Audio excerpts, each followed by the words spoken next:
அல்லாஹ் திருமறை குர்ஆனில் இப்படி பேசுகிறான். "கால யா மூஸா இன்னி ஸ்தஃபைத்துக அலன் நாஸி பிரிஸாலாத்தி வ கலாமி."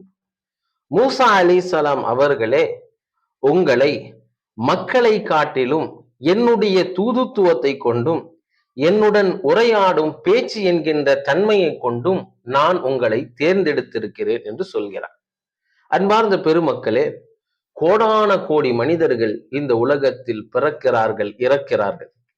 எல்லா மனிதர்களை காட்டிலும் இறைவனோடு உரையாடக்கூடிய ஒரு அற்புதமான தன்மையை கொண்டு நபி மூஸா அலைஹிஸ்ஸலாம் அவர்களை அல்லாஹ் தேர்ந்தெடுத்திருக்கிறார். இதில் என்ன அற்புதம் என்று நாம் சிந்திக்கலாம்.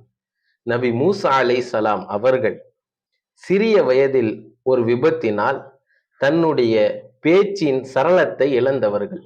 சரளமாக ஒரு வரி பேச முடியாது. திக்கி திக்கி தான் நபி மூஸா அலைஹிஸ்ஸலாம் அவர்கள் பேசுவார்கள். இப்படி பேச்சில் சில குறைபாடுகள் உள்ள மூஸா அலைஹிஸ்ஸலாம் அவர்களை அல்லாஹ் தேர்ந்தெடுக்கிறான் என்று சொன்னால், திறமைகளை கடந்தும் ஏதோ ஒரு விஷயத்தை அல்லாஹ் விரும்புகிறான் என்பது நமக்கு தெரிய வருகிறது. திறமை உள்ளவர்கள் திறமையை வீணடிக்காமல் அதை பயன்படுத்த வேண்டும். திறமை இல்லாதவர்கள் கவலைப்படாதீர்கள். திறமையை கடந்தும் இறைவன் நம் உள்ளங்களை தான் பார்க்கிறான்.